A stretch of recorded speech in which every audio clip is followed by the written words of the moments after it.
Hey guys, my name is Josh Laker from Persevere CrossFit. Thank you so much for joining this nutrition talk all about 3 tips to help you skyrocket your performance.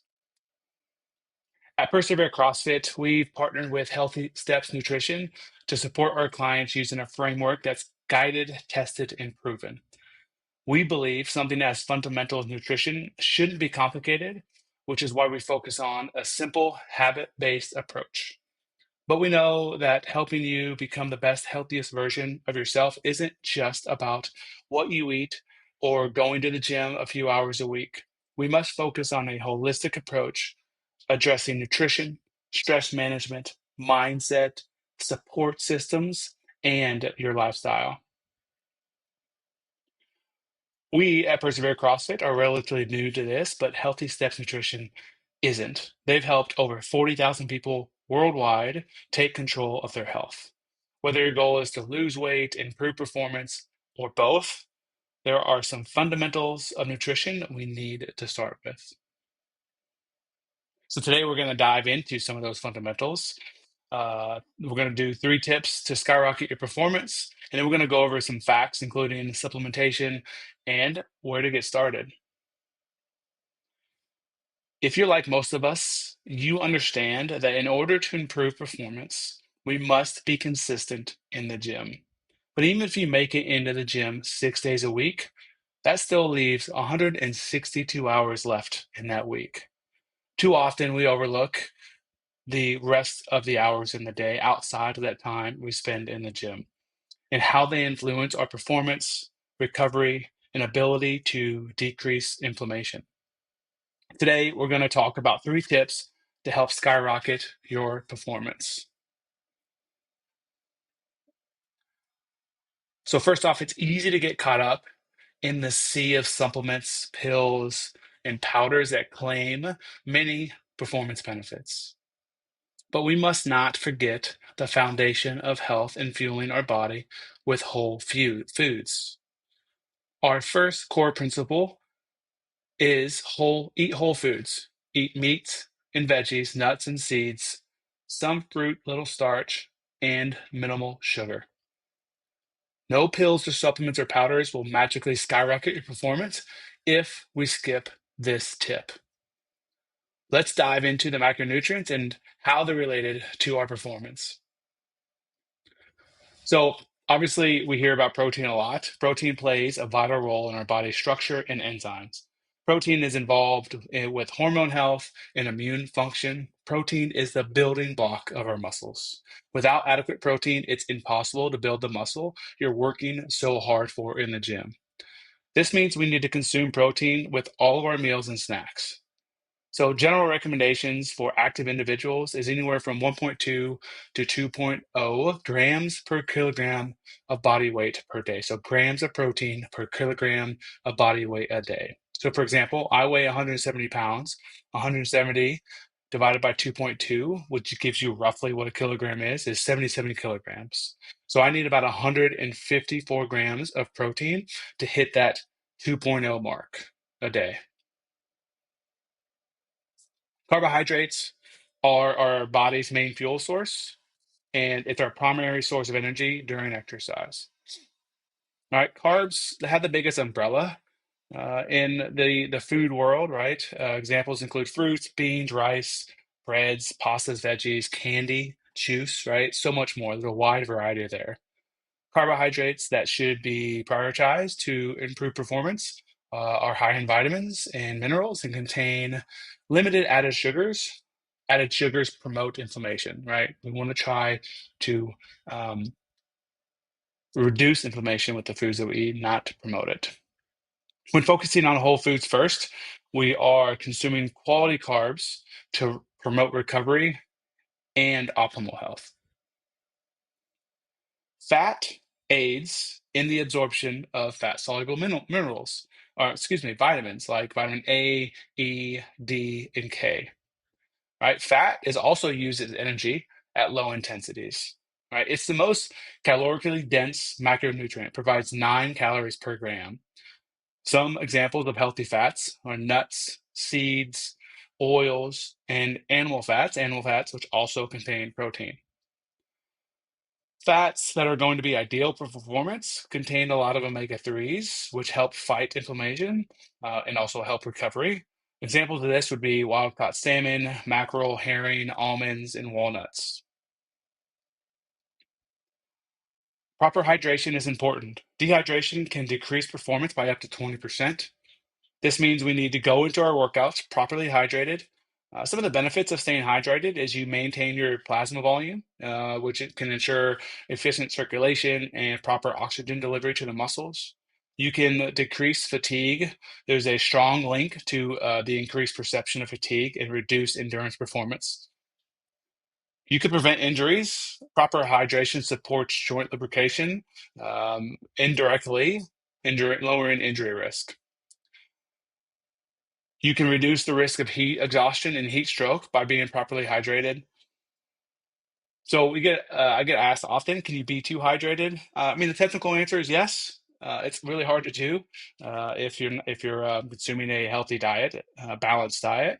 It can deplete sodium from your cells and cause hyponatremia, which too much water throws the imbalance of electrolytes off, so you have low sodium.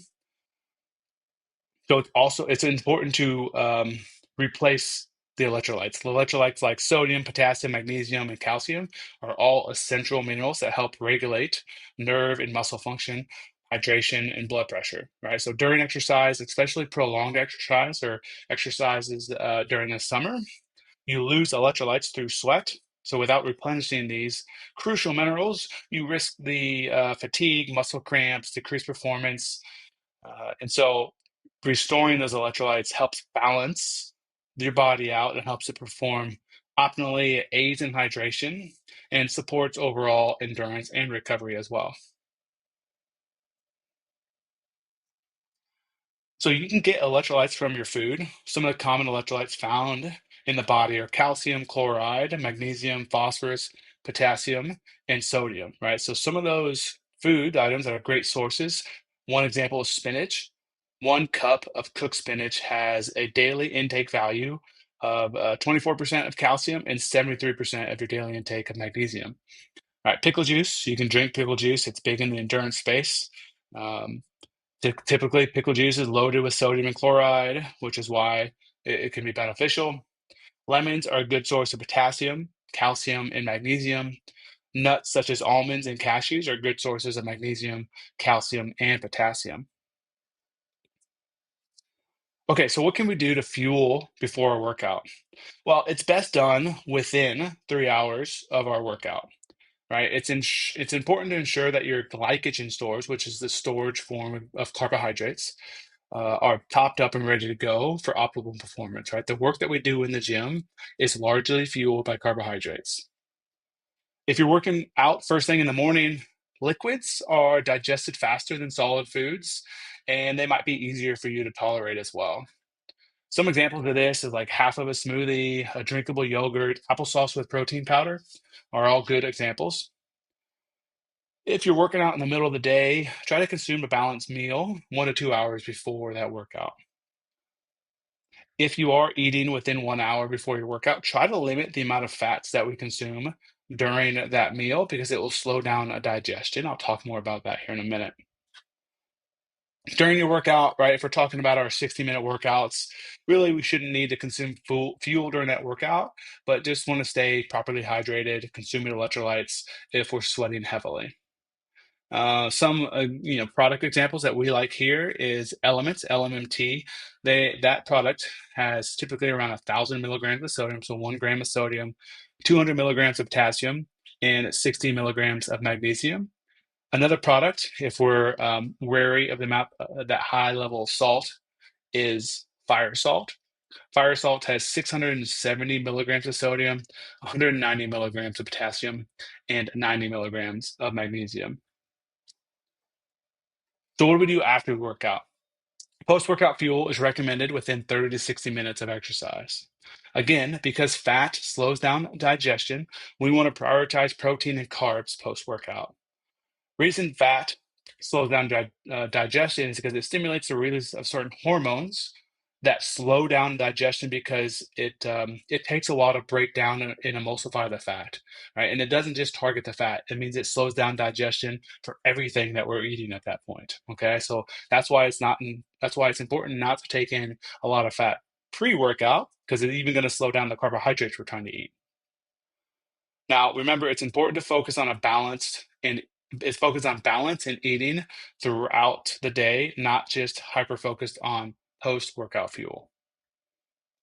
Just here are some examples that you can have before and after your workouts.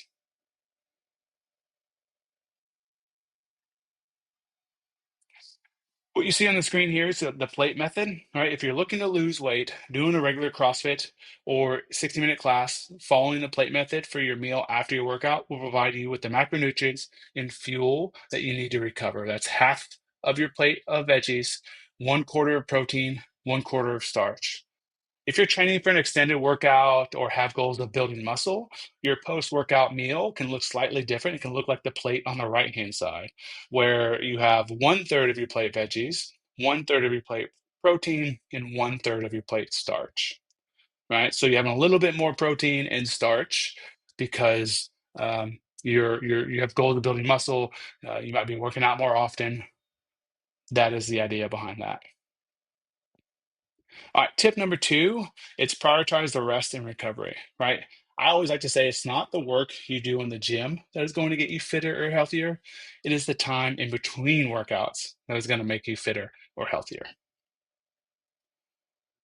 All right, part of that is sleep, right? The gold standard, 7 to 8 hours of sleep. Athletes may need additional hours, but I mean, that's really hard to come by.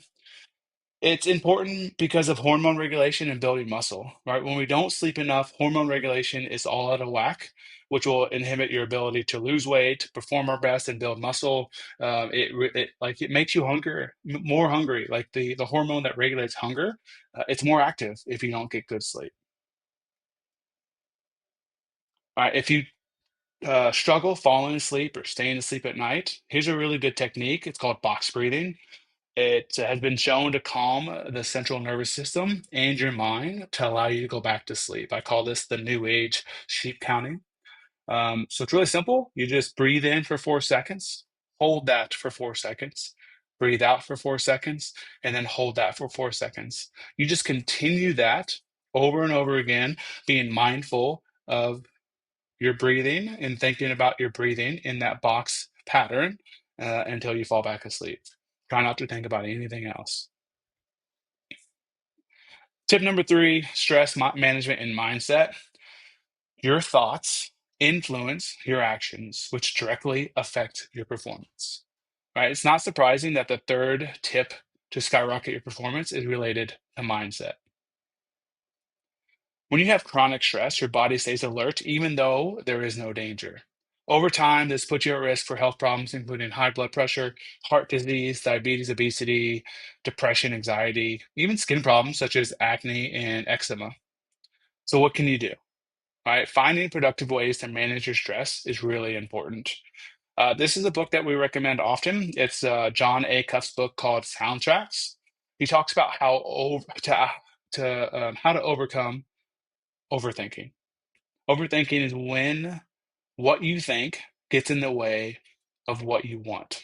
All right, so let's make this practical. Let's say you look at the workout for tomorrow, and all you can think of is how hard it is and how you're going to struggle with one part of the workout because it's a very difficult movement.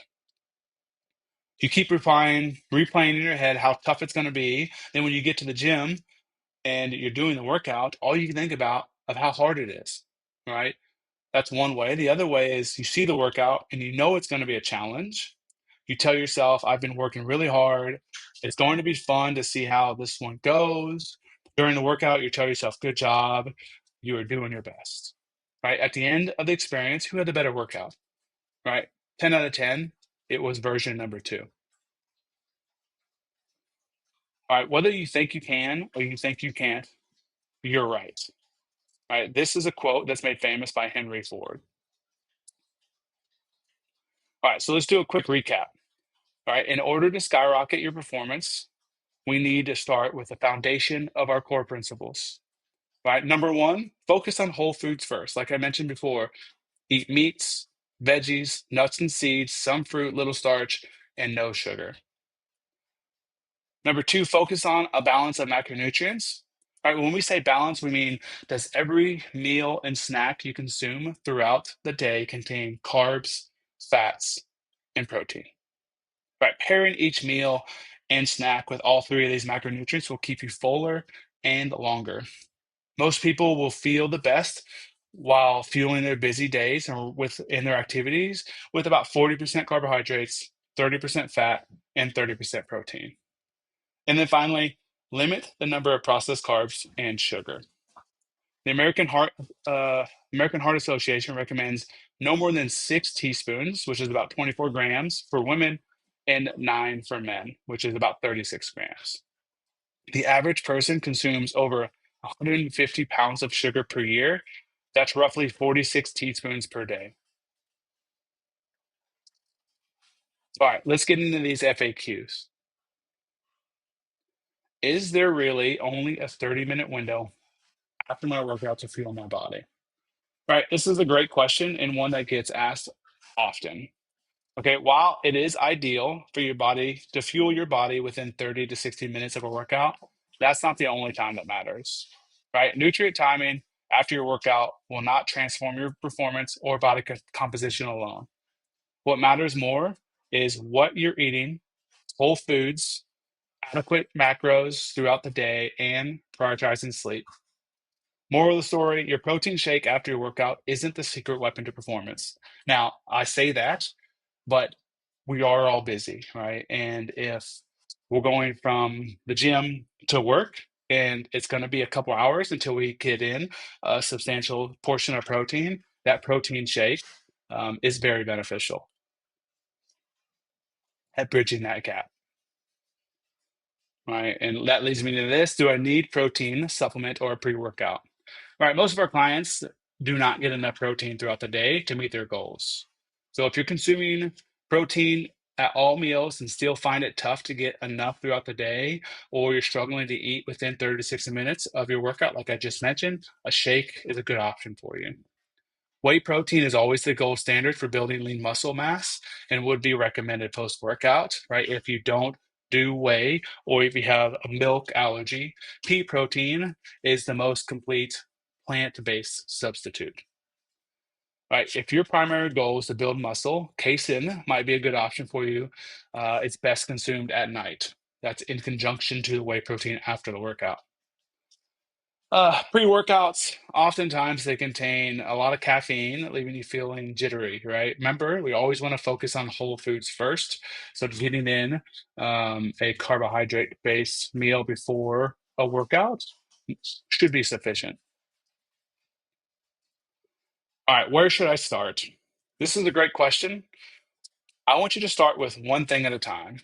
Right? Studies have shown that when you focus on one thing, you'll be 80% successful in maintaining that one thing. When you try to focus on two things, you are less than 30% successful in maintaining those things. And if you try to focus on three or more, you'll be less than 5% successful. So, what's standing out to you the most about what we spoke about today? Prioritizing whole foods, prioritizing sleep and recovery. Maybe it's your stress and mindset, right? Maybe you're thinking, all of this sounds great, but I really need support and accountability. That's awesome. That's exactly what our nutrition coaching program is for, right? We work one-on-one with each one of our clients to set goals, create a plan, focusing on one thing at a time, and the coach will keep you accountable to your goals. The personalized support and accountability are what set our program apart from other programs out there. And we would love to walk by your side on your health and wellness journey. All right, getting started isn't easy. There'll be a link in the email where you can book a discovery call with me, and we can talk about your goals. I can tell you about the program, and we can get you set up with one of our nutrition coaches.